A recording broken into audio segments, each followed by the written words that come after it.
This is not just a buildup. It is a system coming online.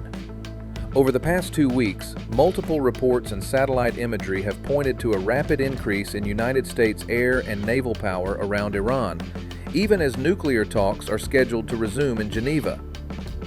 And the key detail is not the number of fighter jets, it is the mix: fighters, surveillance aircraft, airborne command and control, refueling tankers, logistics, and now a second aircraft carrier moving toward the region. Taken together, those pieces form something modern militaries recognize immediately: a kill chain, a sequence that can run for days and potentially weeks. Today, I'm going to break down what is being assembled, what it signals, and the single variable most coverage ignores: basing permission. Because in this crisis, the war plan is not only about targets, it is about where aircraft are allowed to launch, how often they can fly, how quickly they can recover, and how many countries get pulled into the fight, whether they want to be or not. If you want the full picture, not just the headlines, you're in the right place. This is Beyond Update. Now let's go to the map room. To understand this posture, think in two fronts. Front one is air. Forward air bases, runways, hardened shelters, fuel farms, maintenance bays, and the enabling aircraft that turn presence into sustained operations. Front two is sea. Carrier strike groups, mobile airfields, air defense bubbles, cruise missile capacity, and a flexible position that can shift with the politics on land. When you see both fronts rising together, the message is not subtle. This is redundancy. If land bases become politically restricted, carriers keep the option alive. If carriers face higher risk or tighter operating space, land bases keep the option alive. And when the posture becomes redundant, it becomes credible. Now here is the first point most people miss. A credible strike posture does not look like more fighters. It looks like fighters plus enablers, plus logistics, plus command. Because fighters are the punch, but enablers are the nervous system. So before we talk about what this means, we have to define what is actually being built. A kill chain is a sequence: find, track, fix, target, engage, assess. Most commentary gets stuck at engage because that's the explosion step. But the decisive steps are earlier. Without eyes, targeting is guesswork. Without refueling, tempo collapses. Without command and control, your picture fragments. And without a stable picture, every small incident becomes more dangerous. So let's break this down like a planning cell would, not by naming aircraft models, but by explaining layers. Layer 1 is the shooters. These are fighter and strike aircraft. They intercept, they escort, they strike, and they defend the package. But shooters alone do not win the first week of a campaign, because you cannot shoot what you cannot see. That brings us to Layer 2, the eyes. This is intelligence, surveillance, and reconnaissance. This is airborne early warning. This is the layer that answers basic questions in real time. What is airborne? What is launching? What is moving on the sea? What is a decoy? And what is real? In a region saturated with drones and cruise missiles, awareness is the first layer of survival. If you don't have the eyes, you don't have targeting. You have guesses, and guesses create mistakes. Layer 3 is fuel. This is the layer that separates posturing from operations. Refueling is the tempo switch, and tempo decides outcomes. If fighters can loiter, you can hold defensive patrols over ships and bases. You can surge to intercept and still remain airborne long enough to control escalation. You can assemble strike packages across longer routes and reposition rapidly when the situation changes. But if you cannot refuel aggressively, your operations become brittle. Every sortie becomes a rush. Every recovery becomes a narrow window. And narrow windows are where accidents happen. Layer 4 is logistics. A strike posture is not just aircraft in the air. It is spare parts, maintenance crews, airlift, a pipeline of supplies, and the ability to sustain a cycle. Because the real measure of a strike system is not what it can do once, it's what it can do tomorrow. It's what it can do on day 3. And it's what it can do when something breaks, and you have to keep going anyway. Layer 5 is the moving airfield, the carrier layer. A carrier is not just a deck. It is a mobile airfield wrapped in sensors, escorted by missile defense ships, positioned to create leverage. A carrier gives you an option that is not dependent on the politics of a host nation. And if a second carrier joins the posture, you get depth. One deck can focus on air defense and persistent coverage. The other can focus on strike readiness and surge capacity. Or they can rotate to sustain operations longer. That's why this posture reads less like a political stunt and more like an operational scaffold. Now we get to the moat, the mechanism most channels do not explain clearly. Basing permission is strike geometry. In this region, the war plan is less about which bomb you drop and more about where you are allowed to launch from. Because basing determines 5 things at once: distance to target, tanker demand, sortie rate, recovery options, and escalation footprint. Distance to target determines how many tankers you need. Tankers determine how many fighters you can keep airborne. Sortie rate determines how fast you can apply pressure and how long you can sustain it. Recovery options determine whether you can take risks. And escalation footprint determines whether allies will say yes or no. So the war plan is not simply what the United States wants to do, it is what it is allowed to do. Here is the simplest way to visualize it. If aircraft can launch from nearby land bases, strike packages are shorter.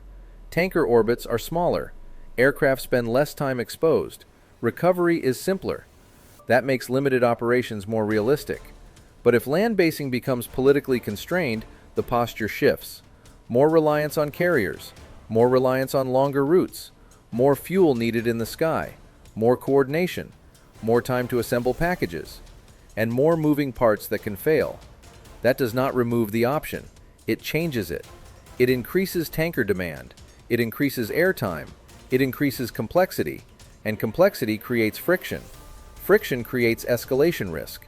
This is why the carrier layer matters. It is a hedge against politics. And this is why the enabling aircraft matter. They are a hedge against distance. Now here's another mechanism people miss. Basing does not just change distance, it changes the strike menu. If you have nearby bases and high sortie rates, you can run a campaign built around repetition. You can hit an air defense node, assess, and then hit it again. Then move to command posts, then communications, then missile storage, then launchers. That cycle is what turns a one-night message into real degradation. But if you are forced to operate mostly from carriers and longer routes, everything becomes more precious. Every sortie is harder to generate. Every tanker orbit becomes a critical dependency. And that pushes planners toward standoff weapons and longer-range strikes earlier because you want effects without exposure. That sounds cleaner, but it can actually widen escalation. Because standoff strikes often mean broader target sets, wider airspace management, and more pressure on the region's air defenses and warning networks. In other words, basing permission quietly decides whether a crisis looks like a limited demonstration or the opening architecture of a longer air and maritime campaign. Now connect that to the diplomatic calendar. Talks are scheduled. Geneva is on the board. A mediation track exists. And at the same time, there has been public signaling that the window for diplomacy is not unlimited. When you combine a tight window with a rising posture, you get a predictable effect. Time compression. Time compression changes behavior on both sides. Commanders become jumpier. Rules of engagement tighten. Signals are interpreted more aggressively. And probes become more dangerous. Because when forces are packed tight in a crisis, small incidents don't stay small. A drone approach, a radar lock, a warning shot, a misread maneuver. In a calm environment, those are manageable. In a compressed environment, those become ladder rungs. And that leads to a consequence most people skip. The kill chain is not only a military signal, it is an economic signal. The moment markets believe a strike system is ready, the price of risk rises. Shipping insurers start pricing in danger. Companies consider reroutes. Governments quietly plan for disruptions. Energy markets become sensitive to even small incidents. In other words, even without a single missile fired, a ready posture can still impose cost. And that is part of the leverage. Now here is the strategic purpose of assembling a kill chain while diplomacy continues. Diplomacy is the offer. The kill chain is the leverage. The goal is to make the military option believable enough that a deal becomes cheaper than a fight. But leverage has consequences, because once a system is assembled, it starts generating its own momentum. Assets move into place. Operating patterns become routine. Encounter points increase. And the region becomes one accident away from escalation. Now let's talk about what this posture forces Iran to do. If Tehran believes the United States can execute, not just threaten, it has three broad options. Option 1. Deter by threat. Signal retaliation pathways, missiles, drones, regional partners, and maritime pressure. Option 2. Harden and conceal. Raise the cost of any strike. Increase uncertainty.